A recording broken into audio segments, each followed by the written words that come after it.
Pour protéger leur fille, ses parents l'ont enfermée dans une machine de moins de 10 mètres carrés. Même lorsqu'ils lui livrent des provisions tous les jours, ils restent très éloignés et ne peuvent avoir aucun contact. Car la fille souffre du syndrome de l'air vicié depuis son enfance et ne peut respirer que l'air filtré par la capsule de purification. On pensait qu'elle devrait rester toute sa vie dans ce grand cercueil, mais de façon inattendue, un accident est survenu. Ce jour-là, la capsule de purification s'est allumée de manière inexplicable, et pire encore, à travers la vitre, ils ont découvert qu'un courant d'air jaune a soudainement jailli dans la rue. Et ces courants d'air étaient tous rejetés par les canalisations des égouts de la ville. Ceux qui l'inhalaient par inadvertance tombaient tous par terre sans pouvoir se relever. Le père, qui était dans la rue, avait l'air complètement confus, mais avant même de faire 2 pas, il a vu un nuage de gaz encore plus grand se précipiter vers lui. En un instant de stupeur seulement, il était déjà sur le point de l'attaquer de front. La rue a sombré dans le chaos en un instant, et l'homme a couru désespérément vers sa maison. Une fois rentré chez lui, il a précipitamment éloigné sa femme de la fenêtre. La seconde suivante, le gaz toxique a instantanément embué la fenêtre, et de plus, il s'infiltrait partout, pénétrant directement dans la maison par les fissures. Heureusement, la fille était protégée par la capsule de purification. Après l'avoir réglée sur le mode économie d'énergie, l'homme a précipitamment tiré sa femme pour partir rapidement. Voyant le gaz toxique monter à toute vitesse à l'étage, il ne pouvait que courir vers les étages supérieurs. Finalement, le couple est arrivé au dernier étage, où vivait un gentil vieux couple qui les a laissés entrer sans faire de difficultés. La mère a précipitamment sorti le talkie-walkie pour s'enquérir de la situation de sa fille, et après avoir appris que tout allait bien, elle a poussé un long soupir de soulagement. Ensuite, ils sont allés sur le balcon, et en regardant la scène terrifiante sous leurs pieds, ils sont restés sans voix. Mais ce n'était pas le plus effrayant. Ensuite, l'homme a grimpé sur le toit et, en regardant au loin, il a vu que toute la ville était enveloppée par le brouillard toxique. Ce qui ressemblait à un paradis terrestre cachait en réalité un piège mortel.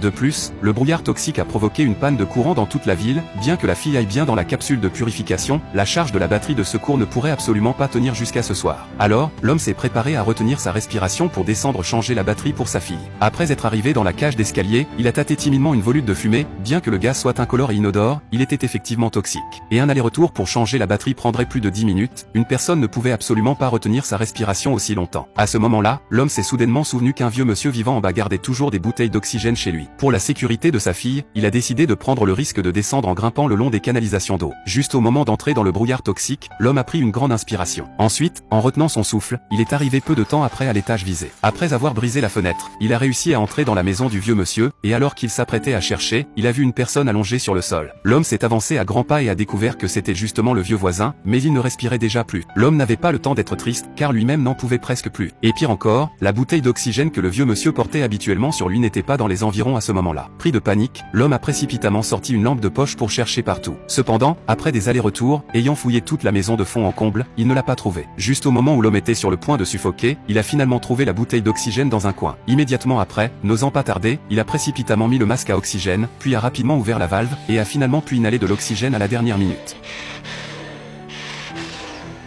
Après avoir repris ses esprits, il a emballé une bouteille d'oxygène supplémentaire. Alors qu'il s'apprêtait à partir, il a soudain entendu un bruit venant de la chambre. Poussé par la curiosité, l'homme a levé son marteau bien haut et a ouvert la porte de la pièce. Il a alors découvert qu'il s'agissait d'un petit chien, mais curieusement, le petit chien allait non seulement bien, mais était aussi particulièrement excité. Les animaux seraient-ils immunisés contre le gaz toxique? Mais la scène qu'il a vue peu de temps après a contredit cette déduction, car la mère chien dans la pièce était, elle, morte. Bien que perplexe, l'homme n'avait pas le temps d'y penser davantage. Aussitôt après, il est arrivé chez lui, a réussi à remplacer la batterie de secours de sa fille, et a également apporté quelques provisions courantes. Afin de trouver plus de batteries de rechange, il est ensuite redescendu. Il a vu des cadavres joncher partout la rue silencieuse. En voyant leurs bouches écumantes et leur état de mort tragique, l'homme a instinctivement resserré son masque à oxygène. Ensuite, il s'est glissé sous les voitures et a collecté un bon nombre de batteries de secours. Juste au moment où l'homme s'apprêtait à partir, il a soudainement entendu des coups de sifflet. Il s'est approché par curiosité et a vu une grande troupe passer par là. L'homme s'est avancé pour se renseigner et a appris qu'ils avaient été envoyés par l'armée pour évacuer les survivants. Maintenant que toute la ville était tombée, les autorités supérieures avaient décidé d'effectuer des recherches et des sauvetages avant de mettre la ville en quarantaine. Pendant qu'il parlait, voyant que la bouteille d'oxygène que portait l'homme était rudimentaire, le capitaine a sorti une bouteille d'oxygène pure et la lui a remplacée. Puis il a fait signe à l'homme de suivre rapidement la troupe principale. Mais l'homme ne pouvait pas partir, car sa famille était encore là. Impuissant, le capitaine n'a pu que se retourner pour partir. À ce moment-là, l'homme a rappelé le capitaine pour lui demander un autre équipement à oxygène, et lui a expliqué la maladie de sa fille. Bien que l'équipement soit extrêmement coûteux, le capitaine a fini par lui en donner un autre.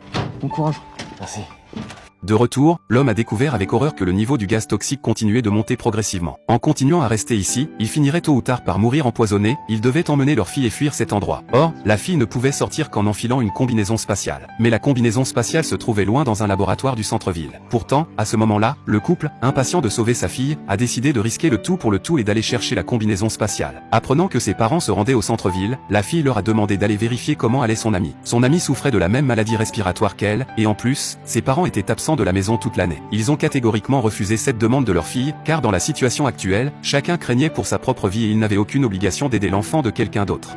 Maman, si c'était l'inverse, t'aimerais pas que ses parents le fassent pour moi? Les deux époux se sentaient désemparés, mais ils ont finalement promis à leur fille d'aller y jeter un coup d'œil en chemin. Curieusement cependant, après être arrivés chez le garçon, ils ont découvert qu'il n'y avait personne à l'intérieur. Comme leur oxygène était presque épuisé, les deux n'ont pas eu le temps de s'attarder, ils sont ensuite arrivés rapidement au laboratoire et ont trouvé la combinaison spatiale sans difficulté. Ensuite, alors que tous deux s'apprêtaient à partir avec la boîte, le laboratoire a explosé de manière inattendue.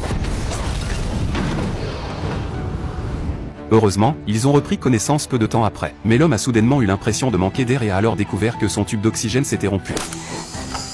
Désormais, n'ayant plus qu'une seule bouteille d'oxygène, le couple ne pouvait que l'utiliser à tour de rôle, tout en devant porter la lourde combinaison spatiale. Ils se sont arrêtés et remis en marche tout au long du chemin, et ce n'est qu'après on ne sait combien de temps qu'ils ont atteint le dernier étage. Pire encore, cette bouteille d'oxygène était également presque vide, à ce rythme, tous deux allaient mourir ici. L'homme a donc décidé de laisser sa femme rentrer d'abord, et qu'il trouverait un moyen de rentrer à la maison plus tard. La femme était extrêmement réticente à se séparer de lui, car elle savait que sans la bouteille d'oxygène, son mari aurait peu de chances de survivre. Mais en pensant à leur fille à la maison, elle a tout de même ravalé ses larmes et est partie. Elle était loin de se douter que cette séparation serait définitive. Pour économiser l'oxygène, la femme a couru à toute vitesse dans la rue, mais de façon inattendue, l'oxygène n'a tout de même pas tenu jusqu'à ce qu'elle arrive chez elle. Le temps pressant, elle a rapidement retiré la bouteille d'oxygène, puis a retenu son souffle de toutes ses forces, grimpant péniblement vers le dernier étage en traînant la boîte.